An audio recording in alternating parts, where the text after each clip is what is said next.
Hi, everyone. My name is Scott DeFries. I'm the founder and sponsor of Pet. Today, we are sitting with Kristin Courtney from Paws and Claws organization. We're going to discuss a little bit about her background, and her mission, and all the great work that she's doing over here. Hi, Scott. Thank you so much for having me. Oh, yeah, absolutely welcome. Thank you for taking the time to meet with us today. Pleasure. I'm excited about this opportunity. So, Kristin, can you tell me a bit about your organization and its mission? Sure. So, my organization is called Paws and Claws Animal Welfare Society, and we operate in Giza, Egypt. And the main goal of our nonprofit is to do a lot of TNR and educate people in the area. What inspired you to start this nonprofit? I had a very good friend. I have a very good friend, Nancy, who lives in Giza, Egypt. And for a long time, we were working together, helping a lot of the stray colonies that were there. And eventually, it just kind of morphed into doing a whole bunch of different things because we saw so many different needs in the area. So, some of the things that we do, we started off with our main priority being TNR, but then we saw so many cases of abuse that we started taking in a lot of the really bad cases that we saw. And from there, we decided to start an education program for the local people there because they don't spay or neuter their animals. We also have done things like taken animals that were abused or stray and even send them over to the United States so that they could have forever homes. Because of the lack of medicine and education there, even with veterinary staff, we've had people go over from our organization and do a little bit of training and even do things like take surgical supplies and medications. So there's really a lot that our organization does. It's hard to, kind of sum it up in one thing, but we do a lot there because there is such a great need. I think that's a great point to make, right? And not everybody knows how many different services that a nonprofit can offer, right? It's not just about taking care of animals. There's a lot of other services, from therapy to doing the DNR, like you said, to education, that people might not realize, and it's really cool to see. Thanks. Yeah, especially in third world countries because they have so many issues that you try to address just one and it kind of umbrellas out and you see all of these different things that need to be fixed to just help the one issue. And that's what we found. Right, it's a systemic issue. Absolutely. Can you tell me about a memorable success story that highlights the impact of your work that you've had? Oh, sure. I mean, there's so many, but I think my favorite one was probably the story of Sekhmet. Sekhmet was a beautiful white cat. And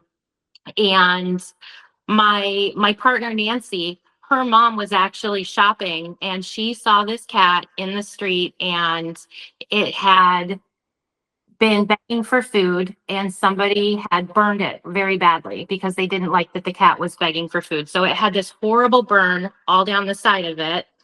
And it spent a long time in the veterinary hospital there, but eventually it got better.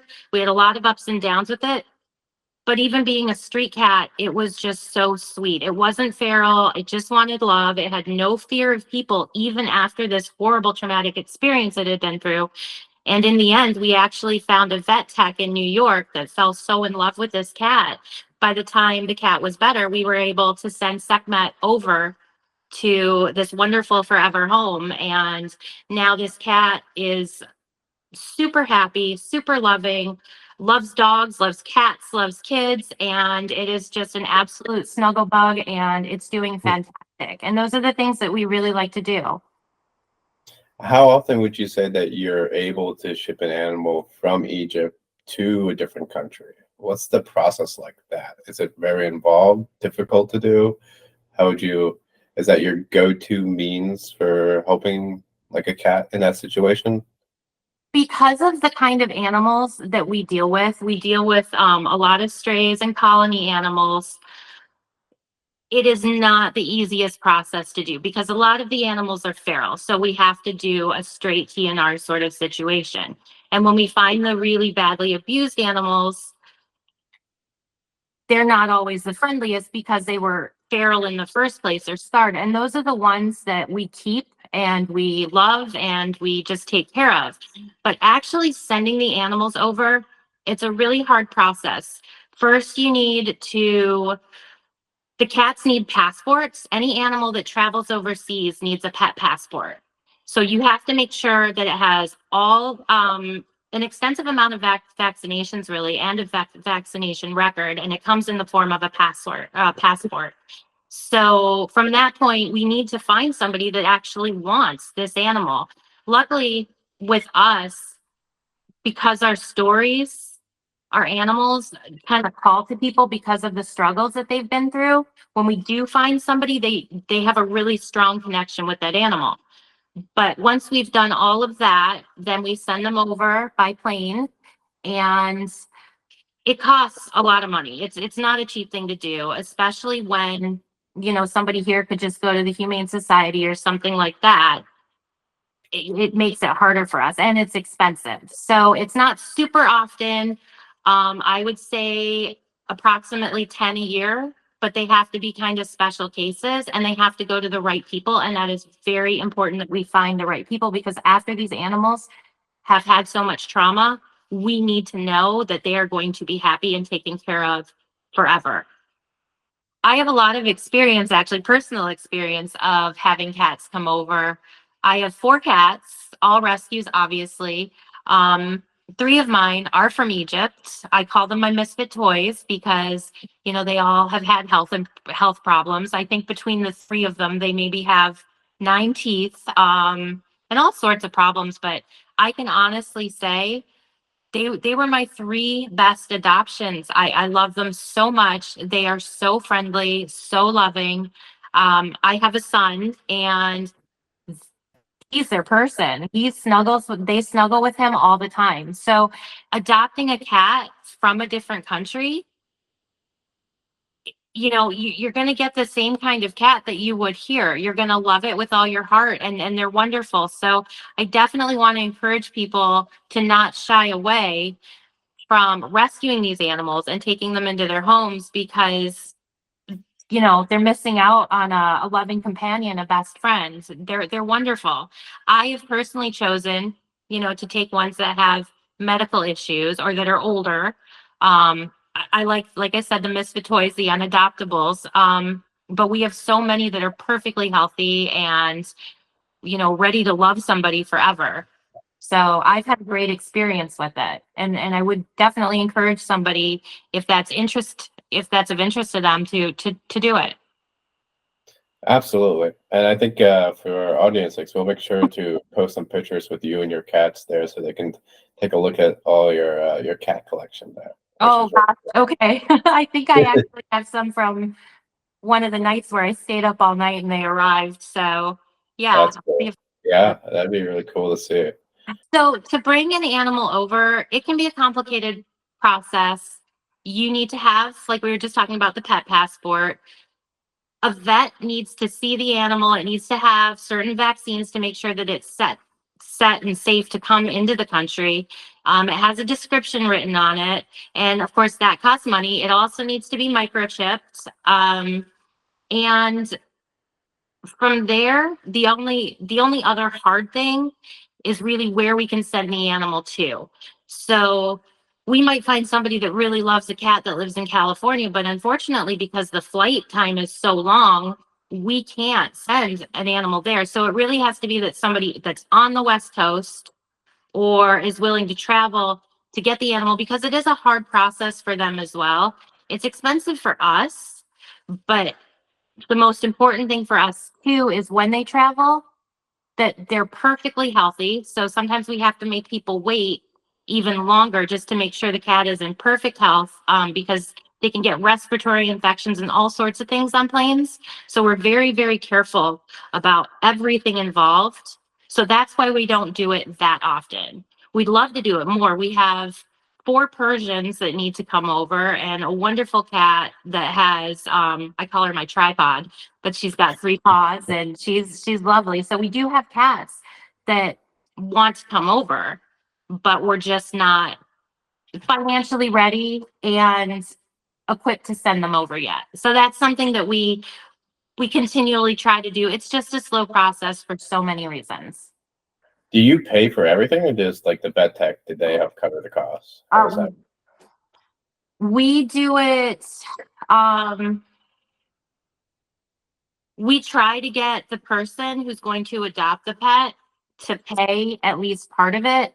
I mean, Mhm. all in all, it costs like $800 per animal. Yeah. So, but we end up usually paying a good portion of that because it's so important. A, we don't want our shelter to get filled up, and we don't want it to be a bad living condition for the animals. hmm hmm So we definitely want to get more out, but it's so expensive because we eat a lot of the cost, and it's worth it for that animal to have like an amazing life, you know? Yeah, I definitely think we can help do campaigns with that too. That'd be Yeah. cool. And That'd be here's the thing too. We've got 3 or 4 Persians that are like boom, ready to go. And people pay $1,200 for purebred Persians here. They're all over the streets there. What are some of the biggest challenges that Paws and Claws face? How do you overcome them? Oh, there are so many challenges. The government there is one of the biggest ones.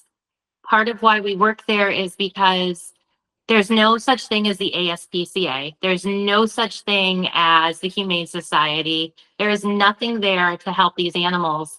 And the way the government deals with it is they just go and throw poison in the streets. And we've had colonies that were ear tagged and fully vetted and spayed and neutered, and they will still just come and just get rid of them. That's a huge challenge. We're always fighting that. The other big challenge that we have is education. So people there don't have the same view. You know, I don't want to say everybody, but the vast majority of people there, you know, it's a third world country. They don't have the same view of animals as we do. I'm not saying they're not compassionate people because they're wonderful people, but when it comes to animals, it's just not the same. So there is no sense of if you want a pet there, you grab one off of the street, you bring it into your house, and when you just don't want it anymore, you throw it back out. There's no sort of desire to they're objects there. Most of the time, they're just objects there. And when they're tired of them, back to the street they go. And there's also a lot of cruelty that goes on there. And I mean, this is a culture where, you know, on feast days, on religious holidays, you know, they will slaughter their food in the street. So they just kind of have a different mindset. So they're kind of like that with a lot of the strays. It's almost like you would think if you would picture somebody like in an inner city seeing a um a pigeon or a rat or something like that, like they're just disposable. And there's a lot of cruelty that goes on there too because there is no laws preventing cruelty. So I mean, those are just two of the challenges. I mean, there are so many there. There's just so many. When you have no laws whatsoever, there's really not much you can do, and it's really heartbreaking. It's an uphill battle for sure. How would you say the local people or other just people in general treat you and organizations like yours? We're pretty much just ignored. So it's not like people don't like us or do like us. It's just you know the idea of going into a shelter and adopting a pet is just not a thing because there's hundreds of them roaming every neighborhood. What we've been really blessed to have happen is get some recognition locally from what we've been doing. And we've had a lot of people come in. We've had events where people have come in and we've taught them about the importance of TNR, which has been really wonderful. You know, we've had kids come in, groups of kids come in, and we've let them play with the animals so that they kind of start to feel more of a loving feel towards the animals as opposed to, something just disposable.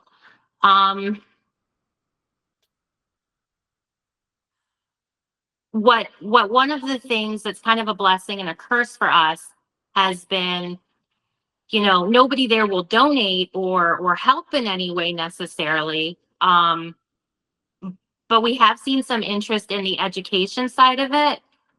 The downside is that anytime there is an animal that is in an extreme situation, they call us now. So it's great that they trust us, and it's great that people are trying to, help an animal, but it has put a lot more strain on us as an organization because, again, we only have a very limited amount of funds and a limited amount of space.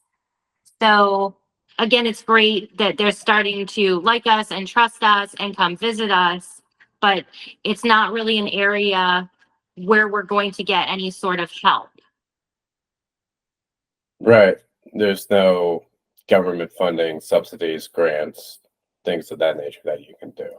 No, and to be, like I said before, it's a third world country. People are poor. Yeah. They have they can't donate, but it absolutely makes my heart so happy that instead of just ignoring an animal that's suffering, they'll call us or they'll bring it to us. I mean, that's a big step in the right direction.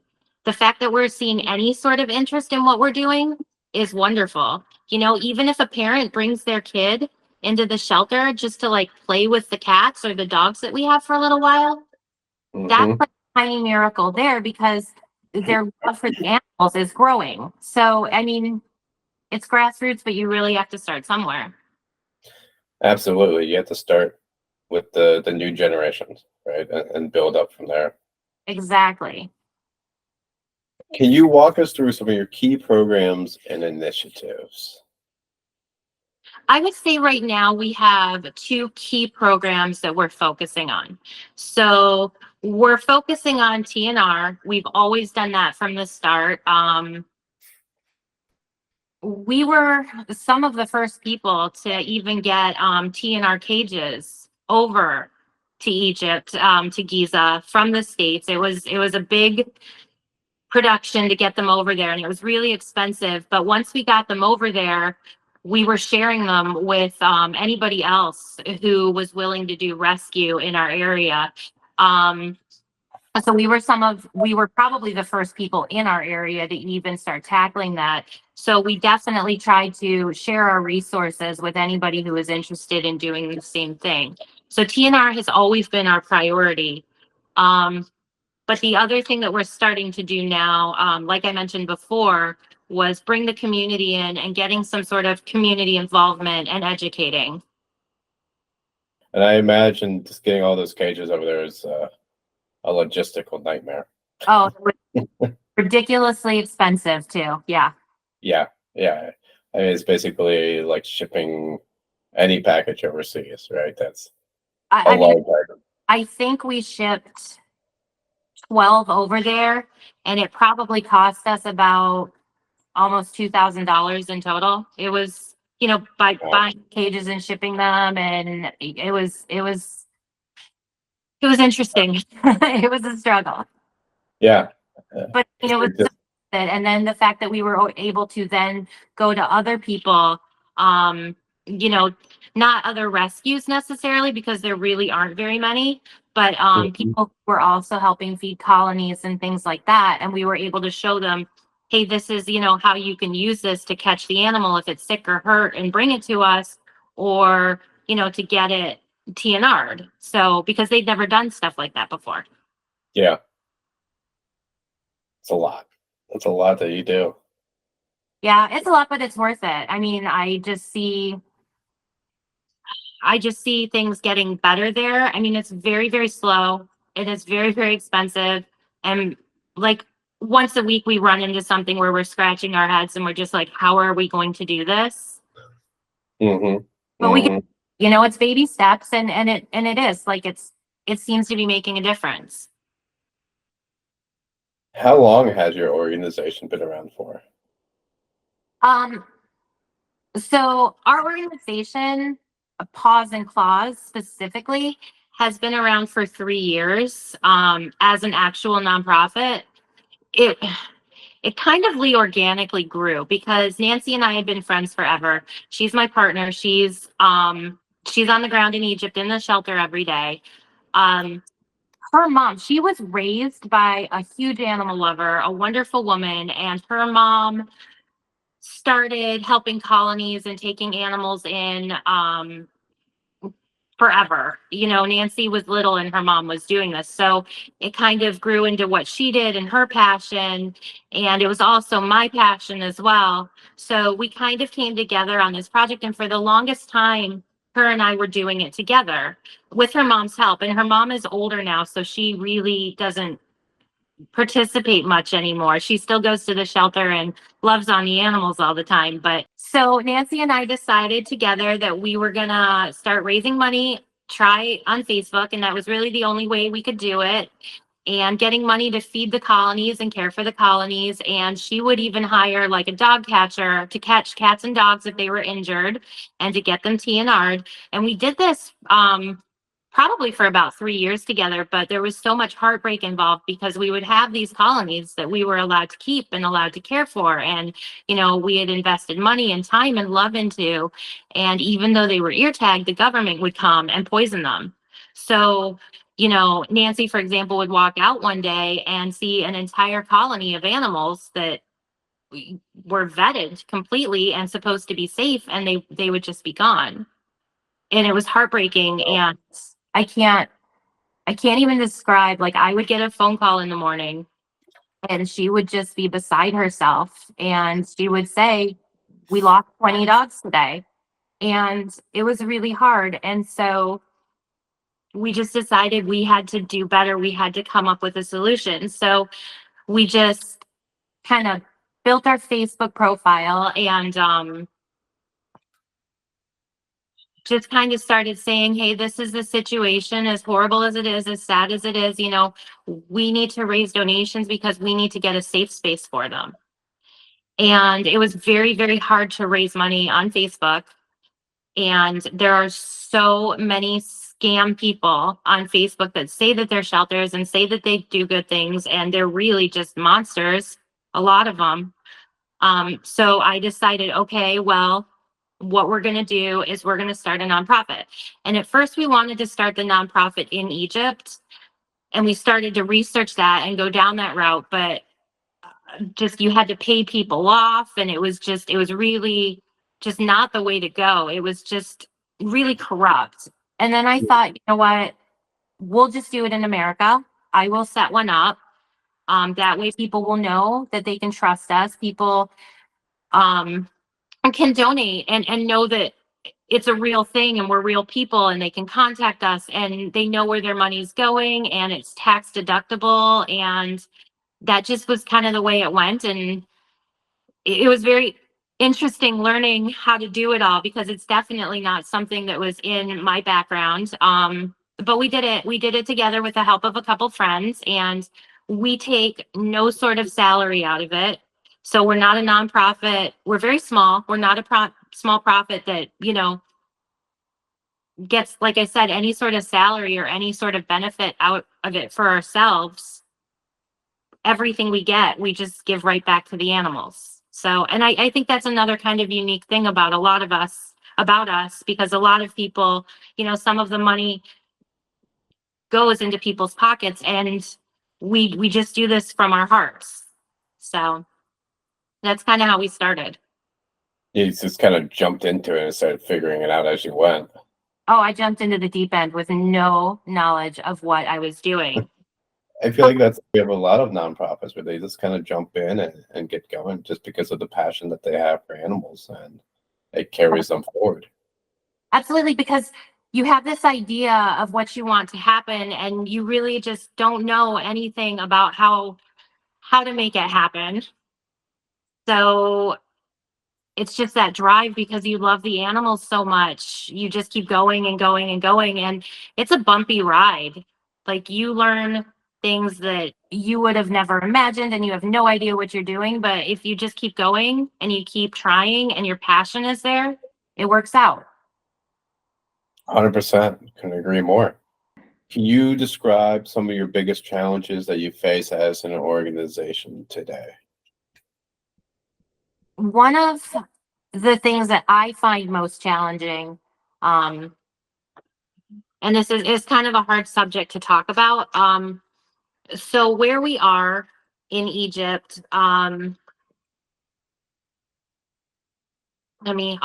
re-say that.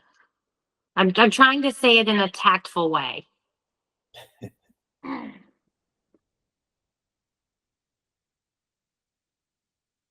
So one of the hardest challenges for me personally, even emotionally, is that, as I said before, there are a lot of abuse cases there, and there's no law against doing it. And what's especially challenging for us is we are those people that when something really, really bad happens, we're the ones that takes that animal in. So we see all sorts of heartbreaking things. And people will often say to us, why didn't you put that animal down? Why didn't you euthanize that animal? And we have, aw, see, they know when you're sad. Um, so we don't euthanize the animals that we get. And one of the main reasons is because where we are, they don't believe in euthanasia. So if there's an animal that is suffering incredibly badly, even if we know that it's not going to make it, we still take that animal in and we give it the best treatment that we possibly can, even if it's just comfort and love and living out the rest of its days pain free, because we don't have the option of putting an animal down there. It's just the veterinarians won't do it. We use the a British animal hospital there, and even their vets won't euthanize an animal.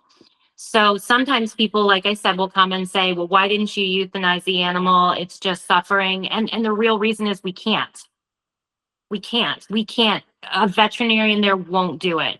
So we often have to look at things, even though it might not be the choice we would make, that we are doing something really good because we're making sure that animal is not suffering in the streets, in pain, hungry, thirsty. It might even get to see its have its first, feeling of love and tenderness. And so that's one of the things that we struggle on the American side with, is people asking us those questions. And it's heartbreaking because nobody wants to see an animal suffer. But a lot of times in our cases, sometimes the only thing we can do is keep that animal comfortable. Yeah, I think that's a great point where not everyone knows what other countries will do, right? How they go about different things, and they're just not privy to that information, or they're living on a day-to-day basis, right? Yeah. So, Yeah, and it's hard because sometimes somebody will do something so horrible to an animal, or the animal will be hit by a car, and we know in our hearts, no matter what we do, it won't make it. But we still have to take responsibility for that animal because nobody else will. And it's our job to show that animal any love that we can, give it any medical treatment that we can, and just make sure it's comfortable. well, that's the best thing you can do for them too. You Yeah, know? absolutely. But it's hard, and it's a hard thing when people don't understand the situation. Yeah, exactly. That sucks. That's rough. I You would think that they would, especially like, in their culture, they would just be like, okay, why would they care? Okay, so first of all, it's against the religion, right? I mean, you can slaughter an animal in the street, but you can't assisted suicide, right? It's just some of the stuff that caused me the PTSD, because I would know that there was this animal just suffering, and we'd have an incubation box, and we would just be keeping it comfortable, just knowing. And like, you fall in love with these animals. They feel like family, and you just watch them die, and you just, oh, it's just hard. All you want to Yeah. do is just keep them comfortable, and just knowing it's the inevitable, it sucks. Yeah, I don't know. That would be rough. Yeah, had a lot of tears. Yeah, yeah, I imagine. Tell us your experience working with Sponsor a Pet, and what do you like about Sponsor a Pet so far? What I like about working with Sponsor Pet, honestly, so far are just the relationships. Everybody is so nice, everybody is so knowledgeable and willing to help each other. And I love that because it doesn't feel like a business, it feels like a community where people all just have the same goal. And it's not all doom and gloom. It's, they want to show the happy side of things. And I'm really excited about that because you don't always want to see the negative things, even if it might raise money. You don't get to see the happy outcomes, and that's really important. I think people need to see the happy outcomes, and that's really what we've tried to do. They're super open, they're super honest, they are available anytime you really want to reach out. The people there are extremely responsive and helpful. And like I said, it just feels more like a family, and you get to be friends and have relationships because you all have the same goal. Another thing that I really like about Sponsor Pet is we've tried to use other platforms that are similar, and it's been really hard getting a hold of them. We never know what's going on. We're not kept up to date. And if we do bring in any donations, we don't get to see a lot of that money. And it's a shame because we don't take any sort of profit or salary ourselves. We want any penny that we get to go directly to the animal. So it's really hard watching donations just disappear. I like Sponsor a Pet for the relationships that I've built and the sense of community. What are your goals and the vision for the future of your organization? Where are you looking to take this in the next year to 5 years? That's a really good question because I have all these thoughts of what I want us to be and what I want us to do. And, I hope it's a short-term goal. Right now, we're renting our shelter space, and eventually, we'd really like to have our own shelter that we own. That would be really nice. And as for kind of long-term goals, it kind of ties back into our mission. We really want to continue to educate the people there and have people understand the importance of spaying and neutering their animals and getting them vaccinated. And also, I guess the third thing is creating a love for animals in a culture that really doesn't see animals the way we see them, takes them for granted, abuses them. We want them to love them like we love them. That's a really good answer, and I couldn't agree more. How can the Sponsor a Pet community and our listeners today support your mission? Oh, there's so many ways. Learn about us, learn about the situation that we're dealing with, communicate with us. Um, there are so many different types of support. Obviously, we need donations. Donations are the only way that we can make a change and get things done. But we also appreciate people learning about what we do, and just even words of support. Anything like that is so appreciated. Even watching this video is great. Just learning more about the situation, and ways that you can support people that do what we do. Yeah, just reaching out positive messages and just letting people know that they see and care the change that you're making, right? It's very impactful how just words can, how far that can go. Absolutely, because we see so much negative and we fight so many challenges. I'm not saying we're, better than any other rescue, but our challenges are very unique. And a lot of people don't have to deal with what we see and with what we do. So even just words of support and encouragement, like, they mean a lot. What keeps you motivated and passionate about your work? Oh my gosh, everything. Absolutely everything. I mean, everybody has bad days, but our good days outnumber our bad days 100 to 1. Um, Knowing you've made a difference, even if it's just a small difference, knowing that we are making the world a better place, knowing that we're showing people something that they didn't know before or they didn't understand. It's just, I feel like the reason, my personal belief is really the reason that we're on this earth is to just make a positive impact, even if it's small, you know. I think that's the most important thing we can do, especially with the way this world is going and all the hate and all the discord and just everything, just to do something positive. It's so important. And when you have that success, and we have so many, it just, it's the most incredible feeling. Absolutely, right? And that's kind of the mission of like Sponsor a Pet, is to create positive change and to show positivity and to inspire people through that, because people respond so much better through that, right? There's much more of a genuine connection through that rapport and showing that, as opposed to just that the traditional means that have been done for so long to elicit a response that's very cylindrical and not, building those lasting relationships. And that's part of what we want to do here, is to be able to tell your story and the mission and the work that you're doing, so our audience can connect with you and really be able to appreciate that, hey, you're not just a name or a logo with, and some stories here. There's much more to it than that. Absolutely. And I feel like showing the positive is so important. You know, people want to see good things. We need that right now. And there is so much positive.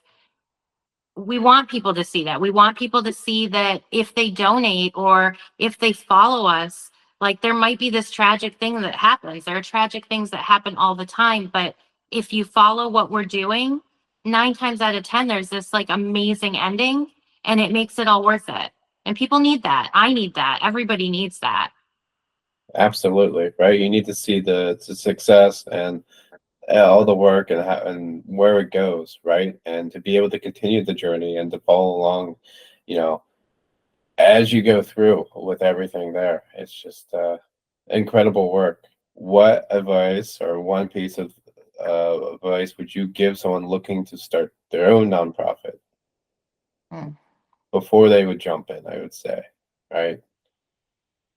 Okay, so my piece of advice for somebody looking to start a nonprofit is I'm happy with how ours is going, but I wouldn't necessarily recommend the way I did it. I would definitely, do a lot of research, learn about the area that you want to focus in specifically. It's been harder for us because there's just so much need in so many different areas. But really try to focus on what is the most important thing for you. Surround yourself with positive people. Um, have a vision for what you want to do, and really don't give up. You have to have so much passion, and you have to be so determined. And I found that if you do that, you get lucky like we did, and you find people like Sponsor a Pet, where you can kind of feed off each other and feed off each other's passion and love for what you're doing. And it's really wonderful.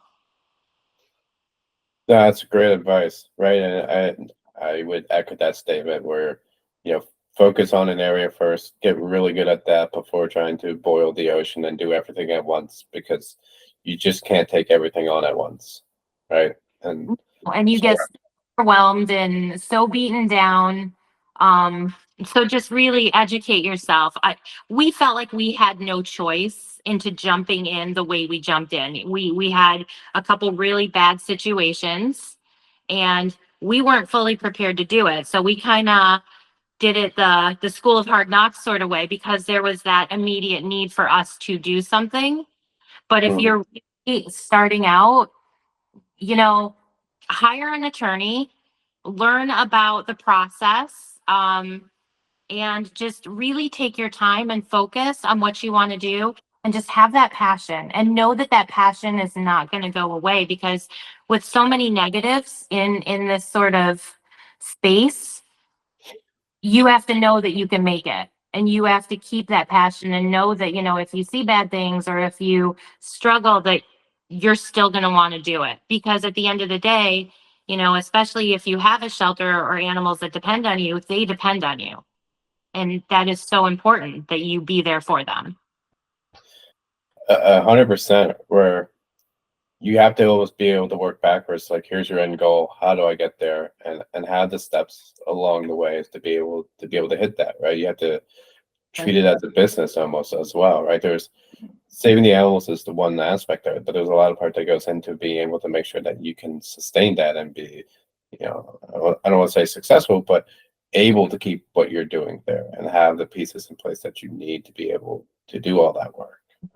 And if you can't, to have a mentor, have people that you can reach out that are in a similar space that you can bounce ideas off of and play out scenarios with, and kind of get a feel as to, you know, what things you might face. You know, we've had so many wonderful people that we've met throughout this journey, and each and every one of them has given us some sort of like information or tips or help or support that have really helped us grow into what we're growing into.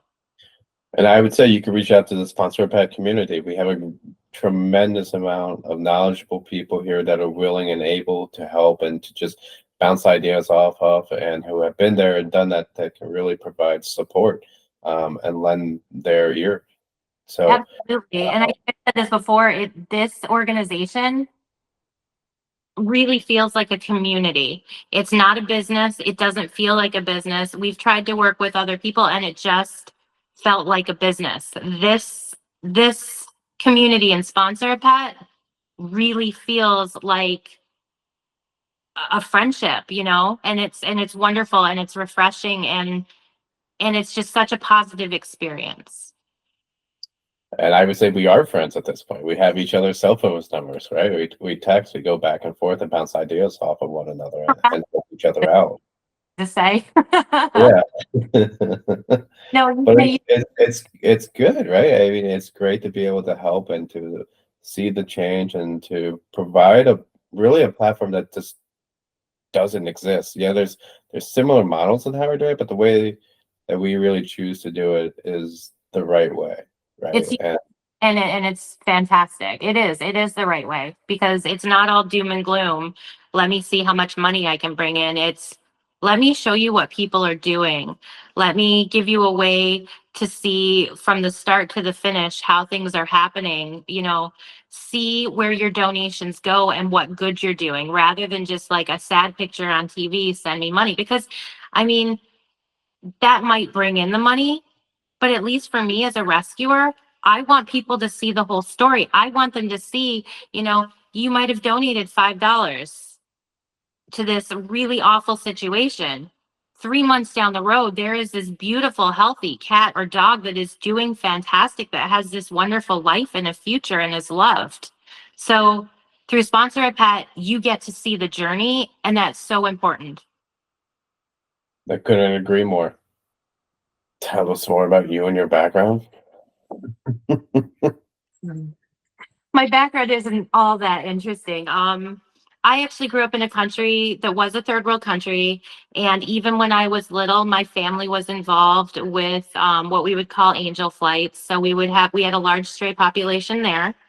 And so my family would help organize cats and dogs, mostly dogs, going to the United States and Canada. So that's how my passion for this first grew. I have to kind of thank my parents for that. And from there, it's just something that always stuck with me. Luckily, the country that I'm from has a big support system for that. So Giza, where we operate in Egypt, they really don't have that. So it was kind of like a void that I found that I could maybe help fill. And of course, my best friend Nancy living there, that was kind of how that all came together. How did you end up in the US? My husband. Well, actually, no, that's not true. So I went to Michigan State. The only person in my entire family that lived in the US was my grandmother. My grandmother and grandfather, he was a tool and got die guy. So he left England to work for GM in Detroit. Hmm. Mhm. My grandparents lived here. Um, And my mom is the first person to be American in my family.